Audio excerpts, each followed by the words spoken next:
Wop dudes, it's Gaz, and welcome back to the Warframe video. So we got the big major hotfix for February today, and we'll be doing an overview video of all the stuff that happened in this hotfix. Reminder, this is not the Dante Unbound major update, that will be in March. We got some balance changes, we got some rebalancing to the Fortuna. They added the Fortuna rebalance today, and among other things. We'll be going over that today. But before we do, make sure you're subbed to this channel. We do daily Warframe video upload. Check the live stream as well. Might not be live tonight. We'll be definitely live later in the week with some more Warframe grinding. It's also a double credit event still, guys. Going for like another day and a half. So, besides that, let's get right into what we have. So let's start off with the first thing I want to show you guys. There is a new aura mod added to the game. It's meant for new players, but if you ever beat the Earth Junction mission, you have this Dreamer's Bond aura mod in your inbox. Gives your squad built-in energy regen of 0.3 per second and 1.5 HP regen per second. So like a weaker version of Energy Siphon and a weaker version of Rejuvenation just put together. This is meant for new players to understand what an aura mod actually is. It comes from the Earth Junction now, and if you are a more veteran player, you will just get that in your inbox because it wasn't there when you first beat that mission. So let's just start with that. So you're going to have that inbox message when you sign in. Let's get into the actual patch notes for update 35.1.0 for Whispers in the Wall. And if you are looking for Dante Unbound information, I will have that on this channel on Friday for you guys. Alright, so let's start off with the new player path improvements. So they've made a bunch of the earlier game quests like Saya's Vigil just less annoying. For example, like the Armored Vault will auto-open when you beat the mission. The enemy levels are reduced to like level 5 from level 8. So for new players, this will probably be a noticeable change. Like, enemies are going to have less health, I guess. But for people like us, or veteran players, we're not going to really even notice that. Sacrifice Quest also is going to give you 60 Kuva because you need 60 Kuva to build an item. And if you don't have Kuva before, they're trying to make it as simple as possible for newer players to get through these quests. And Vox Solaris also, they reduced the health of the drone. They had to like shoot to like start the mission or whatever. It had 8,000 health before. For Solaris United, they did the Solaris United rebalance today. So for the rank up rewards, it went for level 1, it went from 13 train debt bonds to 2. For the second rank, it went from like 15 to 3, and et cetera, et cetera. So all the debt bonds have been massively reduced. Like one of them was like you needed 10 of them, now you need 5. Like literally cut in half or cut more than in half on a lot of this stuff. And it is also branched out to the Vox Solaris upgrades as well. For the final tier of Vox Solaris, to get like Magus Lockdown and all that, you used to need Repeller Systems and Crimson Toroids. Now you just need 1 Crimson Toroid to get to level 5. So good stuff there. You can also, they have rebalanced when you can buy Repeller Systems, and Gyromech Systems are in the level 1 now for the Vox Solaris second syndicate. After basically you want to get the Prop Figure unlocked, you need to be doing this kind of stuff. And they made it a lot easier today. So there you go. Here's the Dreamer's Bond. We just showed that Dreamer's Bond new aura mod that comes from the Earth Junction. And Warframe Mobile did launch today. So there's a new bundle to celebrate the Warframe Mobile launch. It's got a maxed rank AO lock rifle and maxed rank Serration mod and 100 platinum. I don't know how much it costs, but if you are like brand new, you could buy a decently good rifle and get a high rank mod just by buying that. Also, there's new Soma Chord songs that you can buy from Varzia for normal Aya. So we got Gauss's theme song from the Gauss trailer, the really decently good song. Grendel Prime song, Gara theme. Like, they got a bunch of Prime themes apparently, and they're gonna be going to Varzia's offerings for Aya. So they said, just wait, it will be there eventually. It might not be there right now, but Varzia will have new Soma Chord songs for Aya. Not any clue how much Aya they'll cost each, but probably like 5, 10 Aya, I guess. Cross-platform changes and save. These are nothing. There's nothing really here like worth mentioning. It's just like, okay, if you got your accounts linked and you got like 50 loadout slots, you still gonna have them. But if you want to make new loadout slots past 50, which you probably wouldn't need to, there is a new limit of 24. So yeah, too bad it didn't happen to me. Albrecht's Laboratory changes and fixes. So they've made alchemy less annoying. So basically, one of the alchemy bounty requirements is like hit a bunch of enemies with the fire grenade or whatever. It went from like 5 to 6, 15 to 18. It's basically made the bounties easier to do. Additionally, for a Fervo assassination, they've rebalanced how long the Vitrium scan takes. Maybe if we're getting Gargoyle's Cryback at some point, that's why they did it. But it's been changed from solo players to 30 seconds, and now full squad is 20 seconds, which is the case before. They've removed Find the Murmur Sarcophagus from alchemy bounties because the Murmur Sarcophagus would not even spawn. So probably going to remove that one, and they did. Fix the Acolytes not spawning properly in alchemy missions.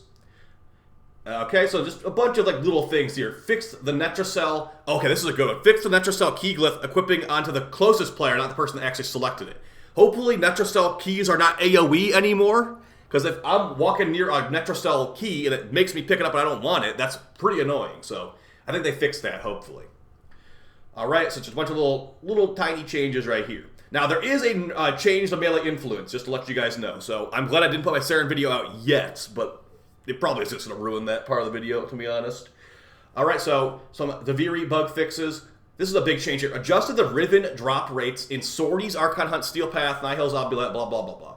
So basically, they were like, hey, you know what? Why do we keep having Kit Gun Rivens drop and Zaw Rivens that cost 1 plat? There's only like 6 Zaws in the game, or like 5 Kit Guns or whatever it is. So they have rebalanced the drop rates of each type of Riven from these types of spots. So for example, from like Archides Palladino and Nihil's Obulette, it's now a 3.5% chance for a Kit Gun Riven, a 3.5% for a Zaw Riven, 8% for a Shoddy, 25 for a rifle, 25 for a pistol, and 35 for a melee. So they have made it where Kit Gun and Zaw Rivens are going to happen a lot less often, and that's good because those things have been in the game for so long and there's not been a new Zaw or Kit Gun in a long time. So keep those at the lowest drop rate possible. I still don't want to see them. I'd be unhappy to see those. But yeah, this is great. Melees, pistols, rifles. Shotguns, 8%. Pretty low, but yeah. Okay, so that's great.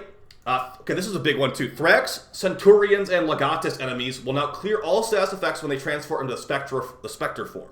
So basically, remember how in my Void Cascade guide, I'm like, don't use cold procs. You'll make the Thrax turn into a ghost really slow.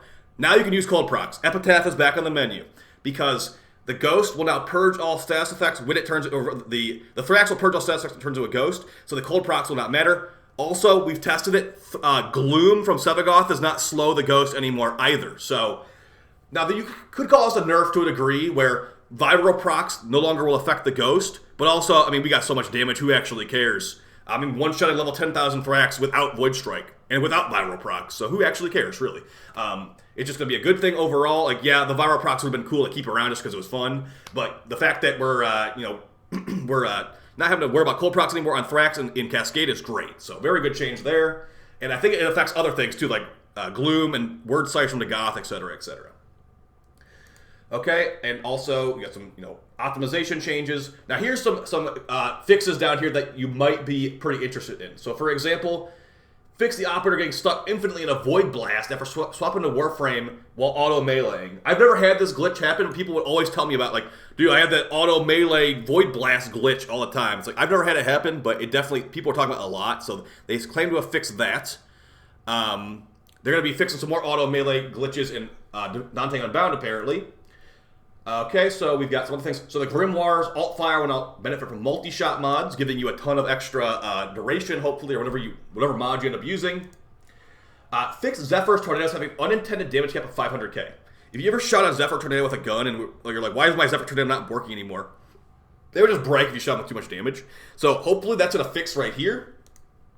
So another thing here, additionally, we fixed electric damage chaining endlessly in the tornado and unintentionally contributing to absorb damage total. So basically, electric damage was ridiculously good on Zephyr before, and I'm guessing they made this not as good. I mean, that's what it looks like. They made it not infinitely chained. So electric damage nerfed on Zephyr, but the tornadoes can actually properly take damage, so it probably is not going to matter that much anyway. Okay, where is the melee influence changes I've been looking for? Okay, so here we go. Melee influence no longer applies to Warframe's or to Warframe abilities like Mirage's clones. And additionally, this is the big one, guys. This is why I'm happy I didn't buy a God Roll Dual Ichor Ribbon.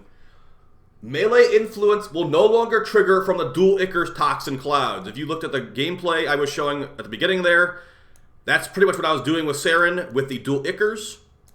And yeah, that's basically removed. I haven't tried it yet. It might still be good, but it will not be as ridiculously good as it was like yesterday.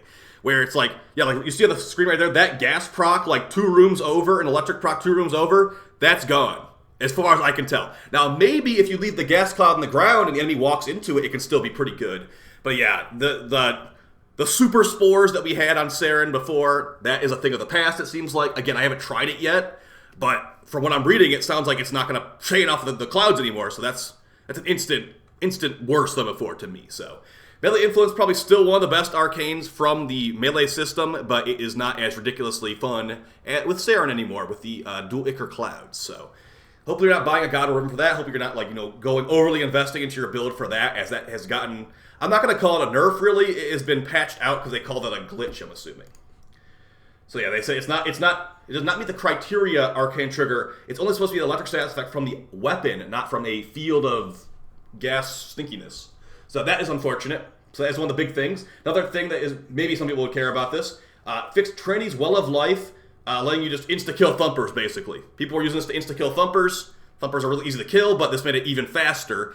So they've made that where it no longer will just insta-kill Thumpers. So there you go. Maybe stop making videos on that stuff. All right, and another big one here. This one actually matters a lot to me. If you watch my Auric and Eye video from a couple days ago, I didn't mention this in the video because it was kind of a glitch, but Auric and Eye would not consume air support charges. It wouldn't. It didn't do that ever. It never consumed air support charges. So I've had like 150 Auric and Eye air support charges for like a year and a half. So they finally made it where it consumes them, so I've had to start building my air support charges. I had like 130 something of them for like over a year. It didn't go down ever. So yeah, start building air support charges. I guess you want to use Auric and Eye. Unfortunately, it's just a 10x blueprint. I kind of wish there was like a 100x blueprint for air support charges, because 10 of the times that take a really long time. I want to get like 10,000 or something like that. So yeah, Auric and Eye and the Call Beacon now will consume these as they were supposed to, and they never were actually doing that. Yeah, I don't make videos focusing on these kinds of glitches, but I found that kind of funny that it was like that for so long, and now I have to actually build these air support charges now. All right, so that is going to be a lot of the stuff now. General fixes. These are just like, okay, the UI glitched out. The game would crash when you did this and that. So little things like the Icarius Prime will now properly spawn in the circuit. If you guys didn't know, the Icarius Normal would override the Icarius Prime in the circuit, so you wouldn't be able to use your new Icarius Prime in the circuit. It would force you to use the Icarius Normal. It made me not even play the circuit, because I'm like, oh, my new Icarius Prime's there. Oh, wait, it's the Icarius Normal. So that's a great change. Some of these other things, let's see if there's anything that's really noticeable here. Nothing really too out of the ordinary, just like, Zeramon's suit was glitching out during the final cinematic dream quest, like things that aren't really worthy of like talking about extensively, at least to me. Those types of changes are the rest of these fixes. So let me know how you guys feel about this patch down below. Do you think that Melee Influence is going to be still the best arcane from the Melees? I think it still is going to be one, but I guess on Saren specifically, I definitely feel like it's going to be not as ridiculous. I'll probably be using the Sobek more than the dual Ichors now, because, I mean, really, it was great. It was really great. I was enjoying it quite a bit. It was around for about a month, the dual Ichor Saren stuff, and now it's gone. So it might not be fully gone. I'll still test it out before my Saren video later this week. But, yeah, we'll see more information about the upcoming updates on Friday. We'll see about Dante. We'll see about the Inaros reworks, so be Shard Fusion, all those new augments, etc., etc. So I appreciate all the support you guys give me on the channel.